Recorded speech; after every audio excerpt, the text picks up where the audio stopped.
I'm Darren Morton. I'm Simon Matthews. This is Lift, The Lifestyle Medicine podcast, where we dive into the science of health and well-being.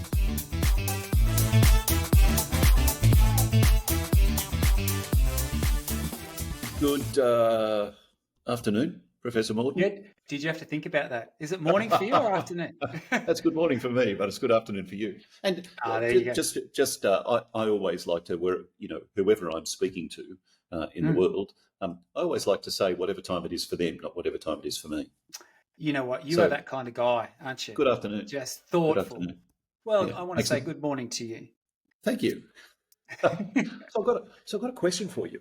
I know that you like chocolate. Mm-hmm. So before I ask you any more, I wonder whether you could answer this question.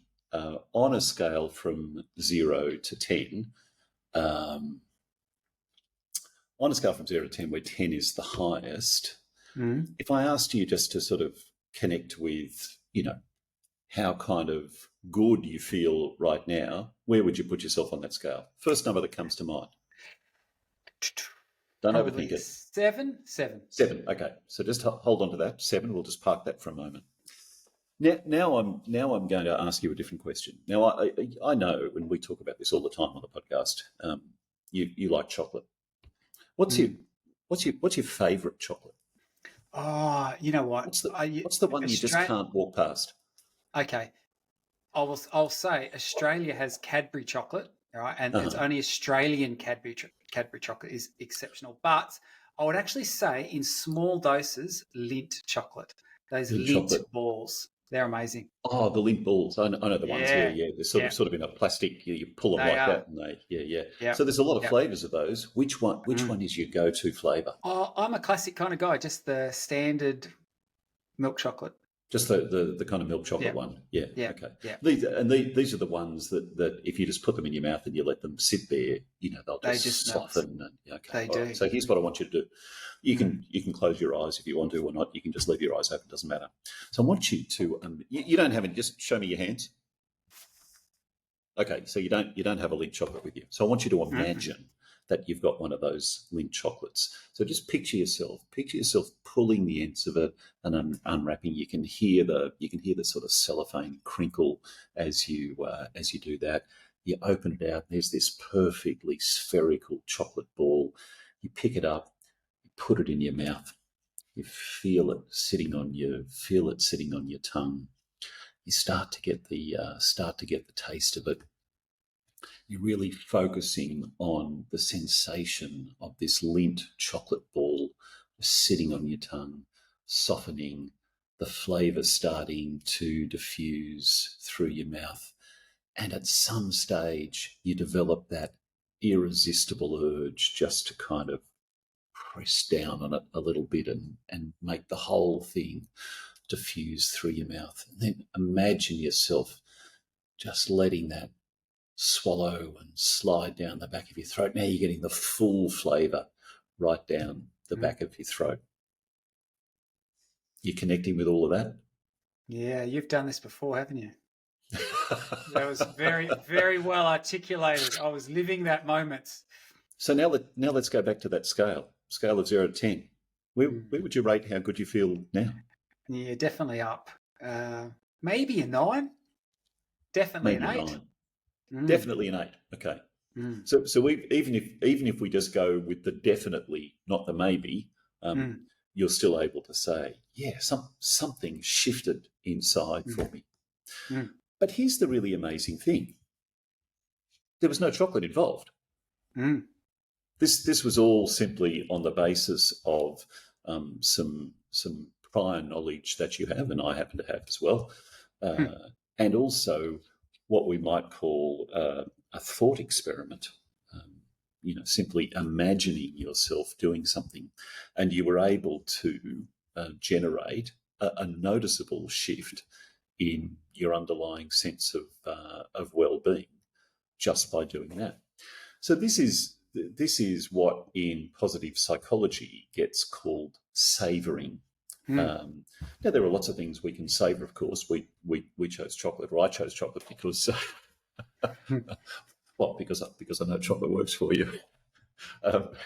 There are lots of things that we can savour. Chocolate is just one of them, and savouring is that capacity to attend to and to appreciate something in a way that enhances our positive experience of it.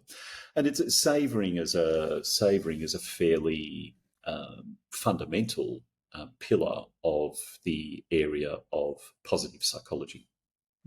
There are a lot of positive psychology interventions that are built around this principle of savouring. So it's actually one thing I yeah, like yeah, here. Martin Seligman, the sort of one of the fathers of positive psychology, has this great quote, and he makes it in reference to ice cream, but the same could be applied to chocolate.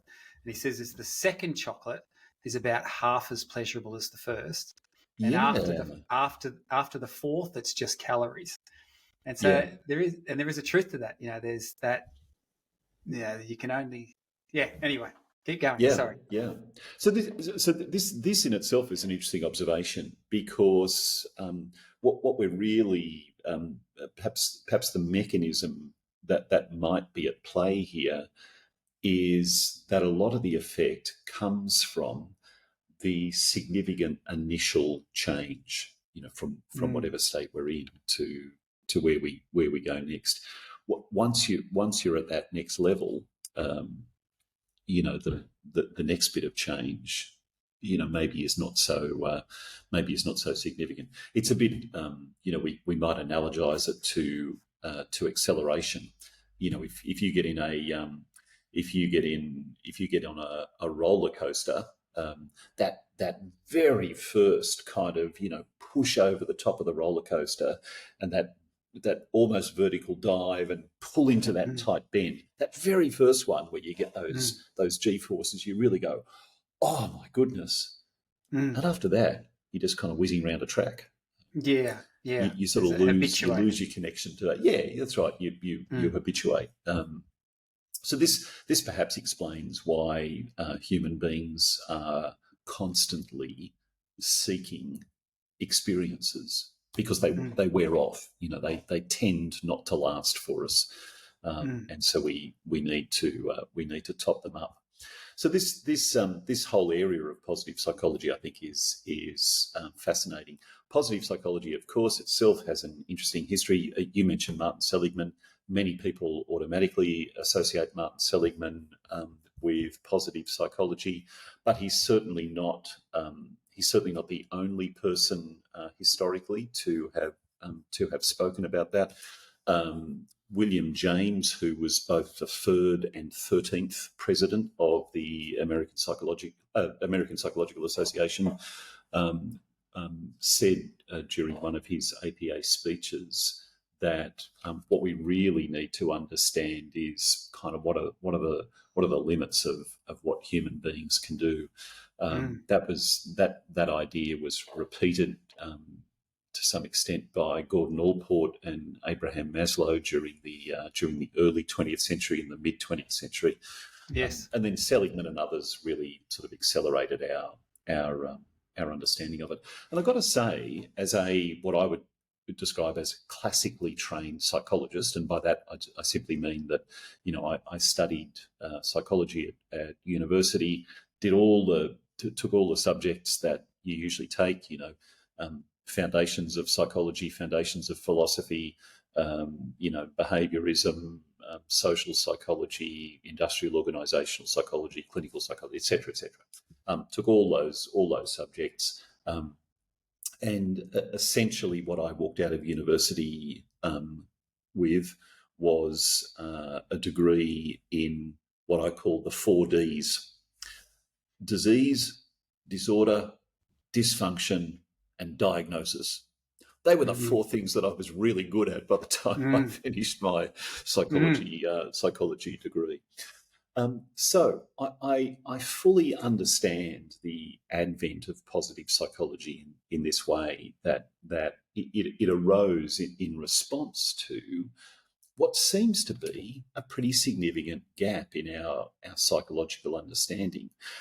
For example, in the field of engineering, when you study engineering, you certainly study what doesn't work, but you also study what does work. Does. You learn in engineering how to make best use of the best materials that you have to get the best result that you possibly can. And that was, I think, absent from the field of psychology for a long, long time until we really started cementing and solidifying ideas around positive psychology. Now, positive psychology, as you know, and I think you've come across something interesting here recently. Positive psychology is not without criticism. One of the criticisms of positive psychology is that it can verge on happyology. I don't think that's its intention, and I don't think we have to go down that pathway. But some people say that it focuses overly on those things. So some people question the empirical basis of positive psychology. To be honest, I think we can question the empirical basis of traditional psychology in many ways too. There's a lot of things that we learn about in traditional psychology. For example, Freudian id, ego, and superego. I mean, if I were to, if I were to come and slice the top off your head right now and take your brain out, I'm not going to find three areas of your brain called id, ego, and superego. Yet that was used as a long time for teaching. So and understanding how people function. So yeah, this whole, obviously the formalization of positive psychology, and I sometimes, even when I'm presenting to audiences sometimes and I use the term positive psychology, I'm always mindful there are going to be some people in there that go, oh, this is fluffy pop psychology, and I go to lengths to explain this as very much a scientific exploration of what it takes for us humans as individuals, as couples, as families, as workplaces, as communities, even as countries to do better than okay. And I think, in Martin Seligman's words, this whole idea of historically psychology was very focused on those 4 Ds, and it was all about mending misery. But what does it take for people to do better than okay and to move into those more positive states? So to look back to this whole idea of savouring, because I think that there's huge value in this, and obviously it's a really common practice that's promoted within the positive psychology realm. What do we know about it? Well, one of the major authors in this area is someone called Fred Bryant, and there are three, I guess, major ways in which we can experience savouring. The first is anticipatory, before the event. So imagine a situation where you've worked hard all year and you've planned a vacation, and tomorrow is the day you get on the aeroplane to fly to that Atlantic island where you're going to be able to just sit in the sun, swim in the warm surf for 2 whole weeks. So what you're doing in thinking about that is having an anticipatory experience of savouring. Hasn't yet come, but it's on the way. I like that. That's new to me. I've always thought of savouring as more in the moment kind of activity, but I like that. I like that idea that it can be anticipatory. And in fact, I would say, my wife actually often says to me, she says, sometimes the anticipation of an event is better than the actual event itself. My response to that is, well, that's okay, because it serves you really well leading up to the actual event. Absolutely. But I like that idea of, you know what, my other thought on that is that I think when we're getting worse as a general rule at that anticipatory savouring, because, for example, I think of Netflix now. You can get on Netflix and you can binge on a whole. There was a day when you would have to wait till next Thursday night when the week. next. And it's like, who wants to wait a week? Just give it to me now. And it created this whole system because on Thursday you would go to the gym after work, then you would race home from the gym. You'd quickly have a shower. You'd race to prepare dinner so that you could sit down in front of the TV at 8:30, and then the Yes. ads had come, and you'd Yeah. jump up in the ad and you would race out and quickly Yeah. unpeg the clothes from the line and race back in Yeah. so you didn't miss that one moment. So the whole experience was sort of imbued with this powerful sort of anticipatory joy. It was. I like that. And I actually, honestly, I was just thinking about this the other day. I think we've lost something in the fact that we have everything on demand when we want it, how we want it. So, yeah, and you can understand how the world goes that way. But I like that. I like that idea of anticipatory savouring. So the exercise that we just did at the start was a combination of anticipatory, because you're imagining what that will be like, but for you it's also reminiscent savouring, and reminiscent is a second type of savouring, and that's after the event. That's when we recall, something particularly pleasurable. Now it's likely that during that exercise you were also recalling the experience. You weren't just thinking forward. You were basing part of your experience on what I have experienced in the past. More specifically, reminiscent savouring might be, for example, flicking through photos of that vacation that you took and bringing that back to mind. And I think we've mentioned this before. I have, let me have a look right now, on my smartphone, I have 30,247 photos. And for anyone who's concerned, yes, they get backed up daily. And my question is, are most of them of you, selfies of you from different angles? Well, you've reminded me of one of my favourite pranks I like to play. So I'm that person who, anytime I'm travelling, I see people, trying to awkwardly take a selfie. I always, or if there's a couple and one of them is taking a picture of the other, I always step up and say, would you like me to take a photo of both of you? For me, that's just one of those. It's one of those nice things to do. Costs me nothing except 10 seconds of my time. They feel good about it. They end up with a memory that they can reminisce about together. So it's just something that I like doing. But typically, what I do is when I line up a photo, I quickly flick the lens around and say smile, and I add a selfie before I take their picture. So there's actually more than 30,000 selfies of Simon floating around. There's upward of 60,000. There you go. Anyhow, I've got 30,000 photos on my phone, and I use that very frequently for that purpose. Yeah. Maybe I'm talking to Lynn, or maybe I'm just remembering something myself. So I'll go back in my phone, and sometimes I remember when it was, so I just flick through to that date until I find the photo. Sometimes I remember exactly where I was, so I go to that location on the map and find the photo. And then it sort of brings that whole experience back to life again. Yes. So that's reminiscent savouring. Let me just say about that. This is really interesting. So it was almost bookending what I historically think of savouring. Savouring to my mind is the moment, but the idea of anticipatory savouring and then reminiscent savouring, I think I'm not good at that. I actually think I'm very much a future focused kind of person, and I think that to my era, I don't spend enough time actually post-reflecting and savouring those experiences like I should.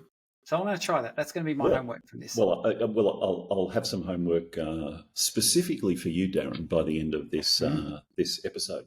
The third type of savouring, of course, is the one that you're talking about, which is the in-the-moment savouring, which really requires that we mindfully attend to what's going on.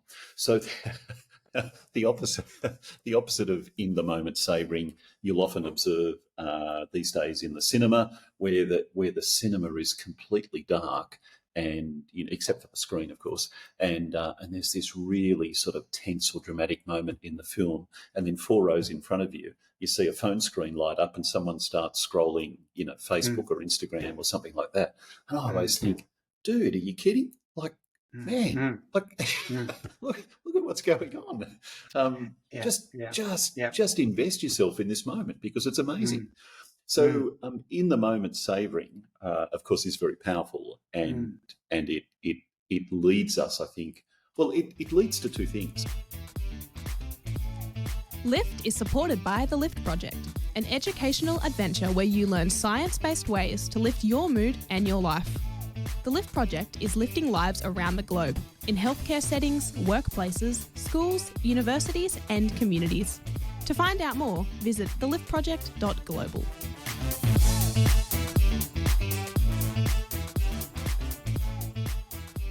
The first is it leads to us being able to experience that moment more fully. But here's the other really important thing. It leads to better reminiscent savouring. Because if you have a stronger initial connection to the event, then you're going to be able to also recall that subsequently. This, by the way, links to an interesting sort of professional discussion that I often have with students and supervisees. And that is around the whole question of, how do I take notes in a session with a client? And what I do personally, and my encouragement to students and supervisees, is don't take notes during a session. Give your full attention to the person that you're speaking with. Listen to every word that they're saying. Listen not just for the words, but listen for the meaning. Watch their face, listen to the tone of voice. And when you give yourself fully in that way, you remember anyway. The things that are really important stick with you. And you can spend, 5-10 minutes afterwards writing those things down, and you'll remember them much more clearly than if you're busily, writing words on your notepad at the same time as the person is speaking to you. It's interesting you mentioned this story because just the other day, my wife went to the doctor, and she came home, and obviously it was noteworthy enough for her to be stand out in her mind and share it. She said at the beginning of the consult, the doctor actually said, "Oh, do you mind if I use AI to actually jot notes about what we talk about?" And she said, "Oh, yeah, no worries." And she said it was super engaging. She said, "I felt like I had the full attention of the physician as they were talking with me." And and it was, for her, it was a notable difference because they actually didn't have to worry about that part. And so, I like that. I like the idea of being really, in that moment. And So as a very brief aside, this, I think, is potentially one of the great uses of AI. For sure. As long as we don't develop the mindset of, I can let my mind wander because it's okay, AI will catch it all for me. That's right. I think we must use it to allow ourselves to then be fully present to that. And for person. us as humans to do what humans do best, and that is to be able to make that connection. I agree. So we've got these three types of savouring: anticipatory, in the moment, and reminiscent. But here's the even more interesting thing: the research that we have about savouring shows that it can increase, reminiscing about those experiences or anticipatory savouring can increase well-being. It can counteract negative affect. You demonstrated this at the beginning by noting that your subjective sense of well-being or good mood had increased. Interestingly, it can also support a reduction in symptoms of depression.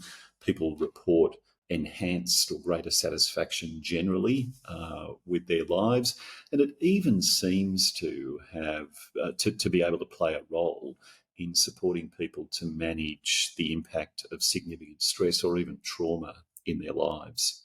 So whether by accident or whether deliberately, having these experiences of savouring does seem to be beneficial to us.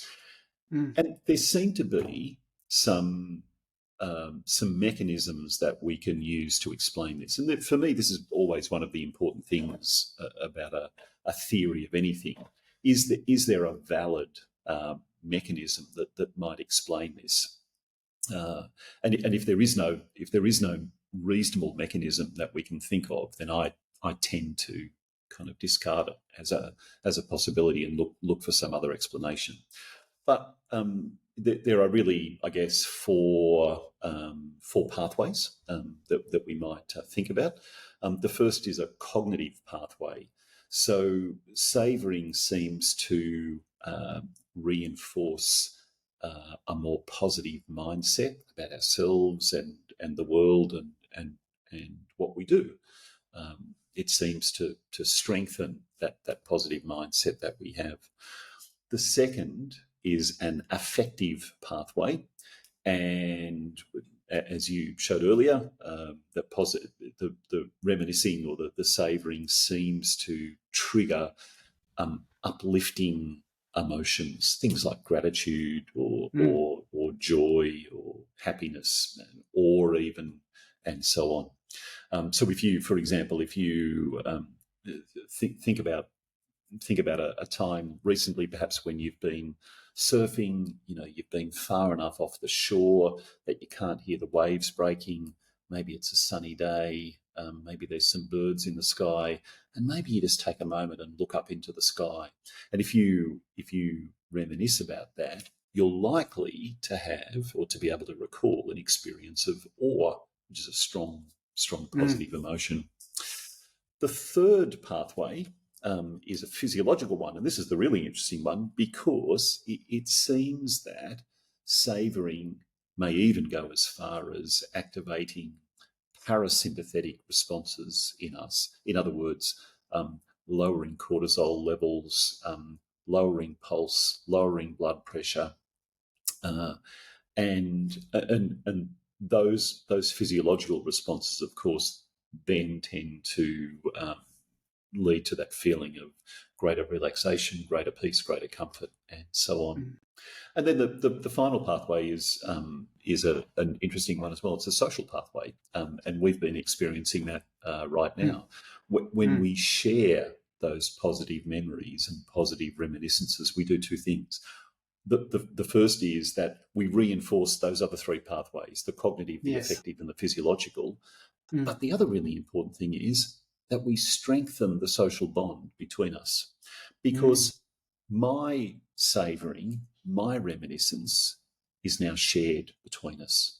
It's now an experience that we both have. You might not have had the original experience that I did, but we now have the shared experience of knowing that was something that I experienced, and we now have that together.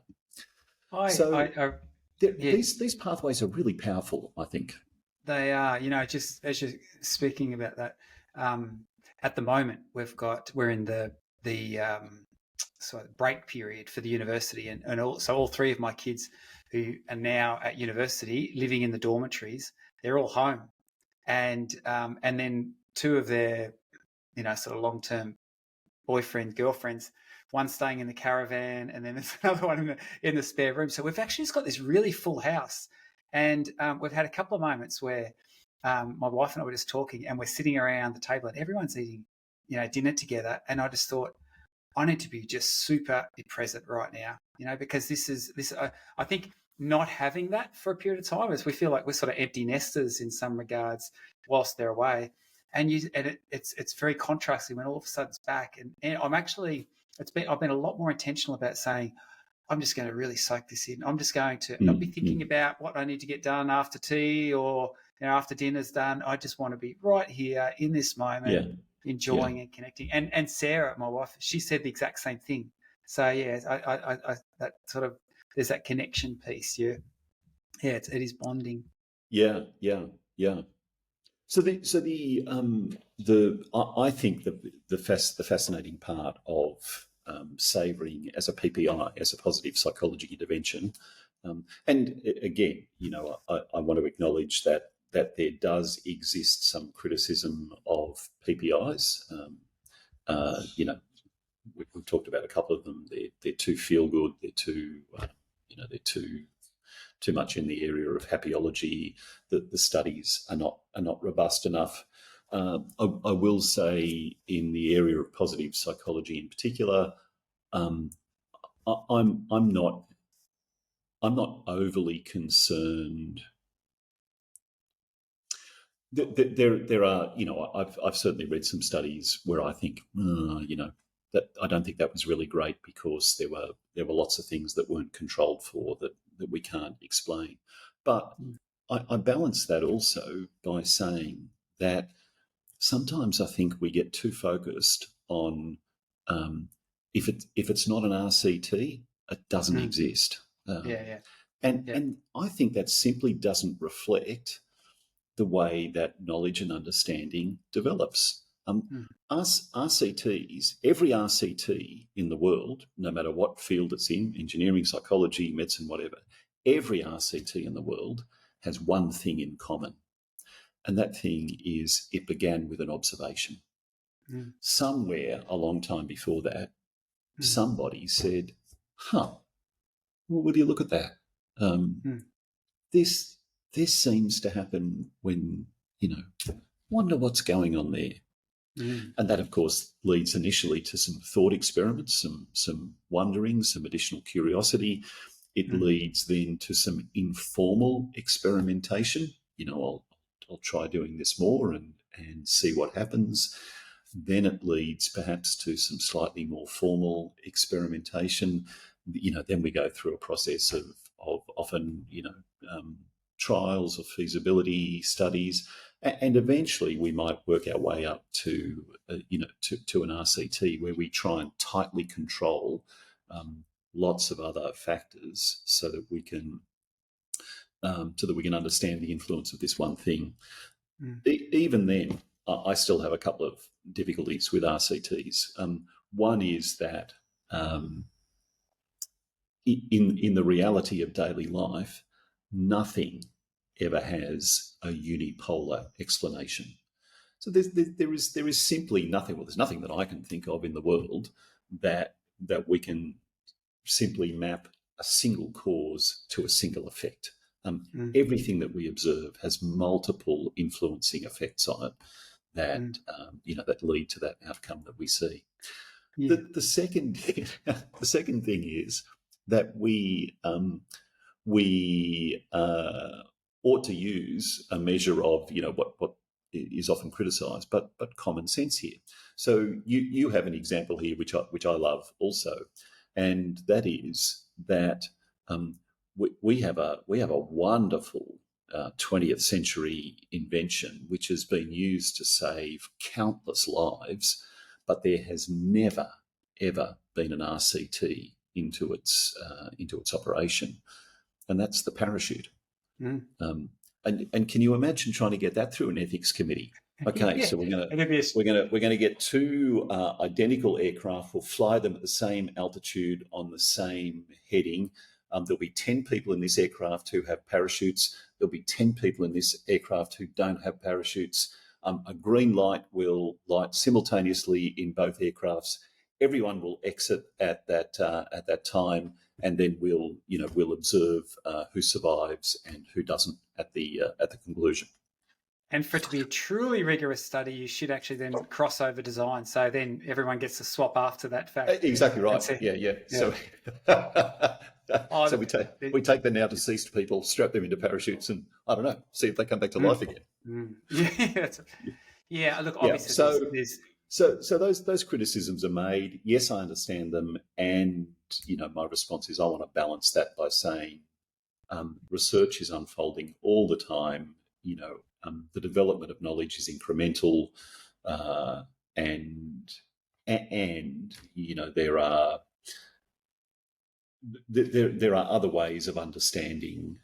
For example, structural equation modelling, can help us to understand multiple influences on an outcome.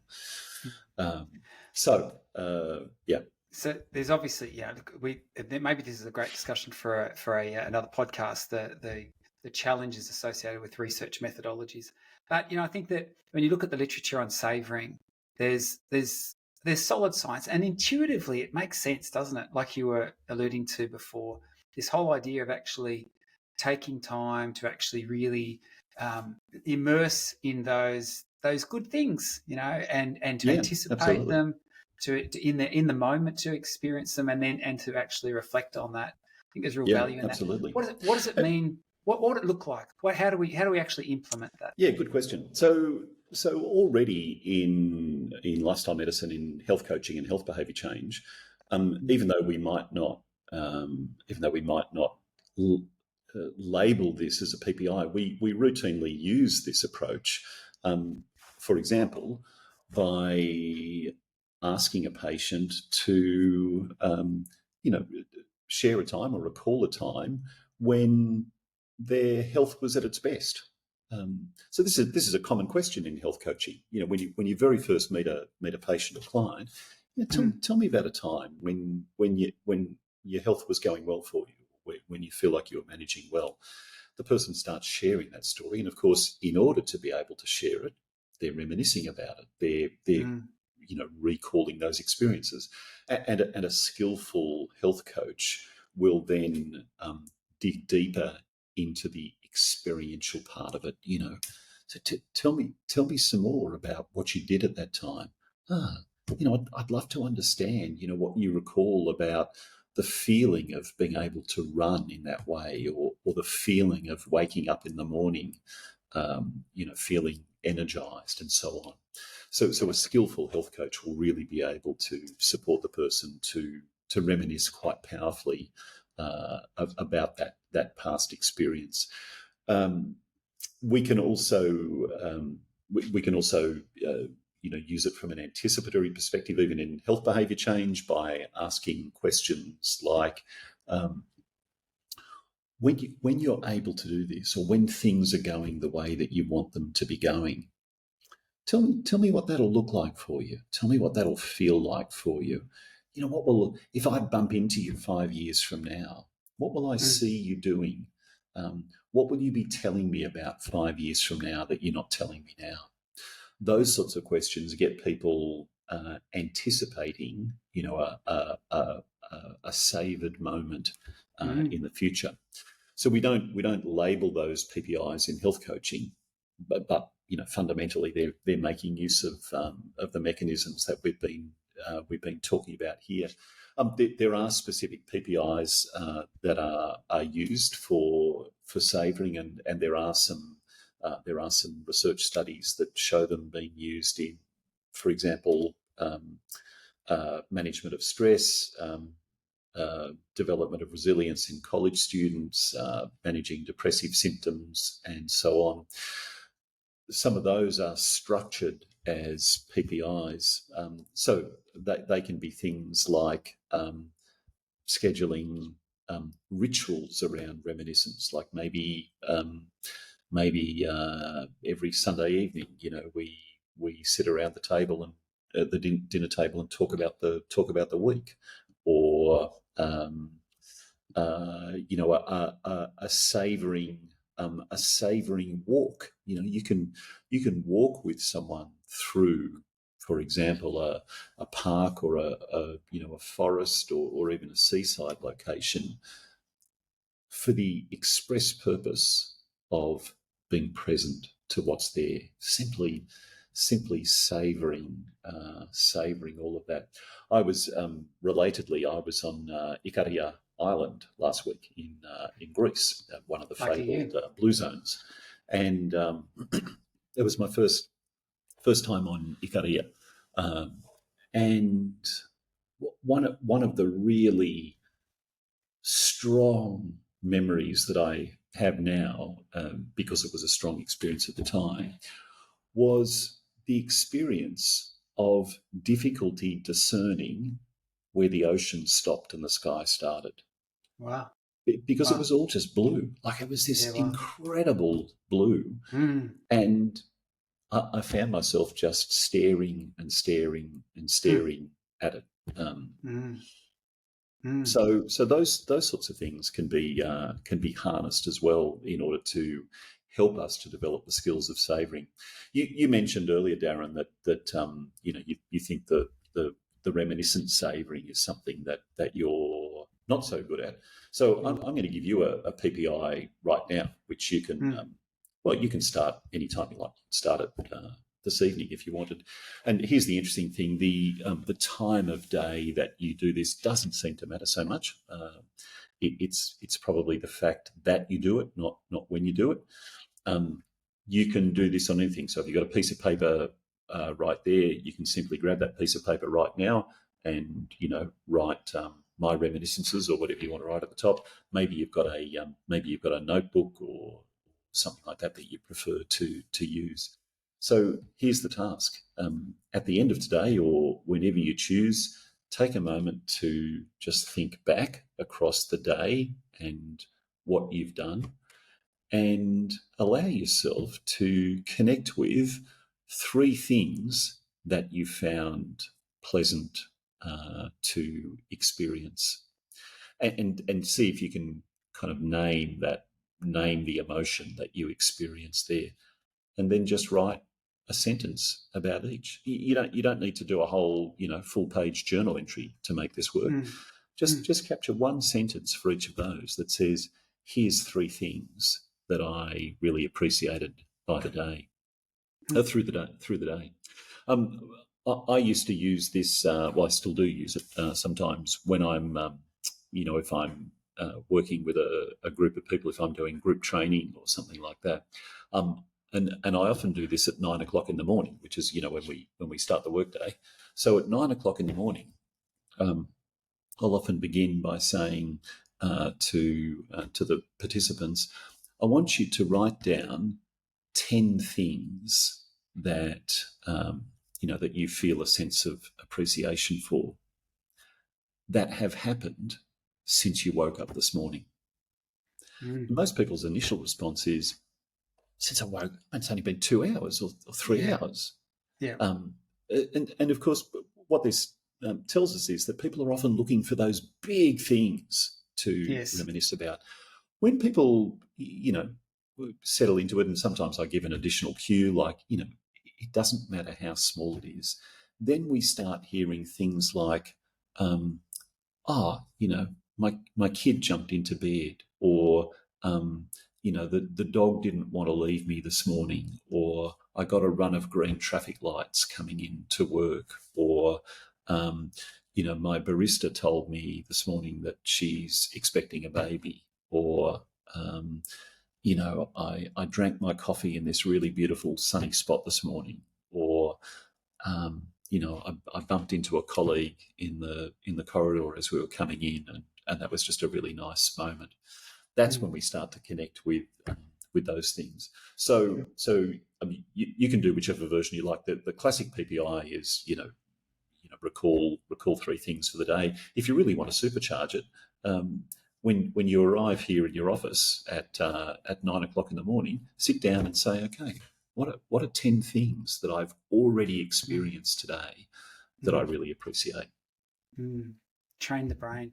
I like this. I think, for me, what I've learned is that savouring obviously there's real huge value in that. And why wouldn't we want to live in those more, those memorable, positive experiences that we've encountered?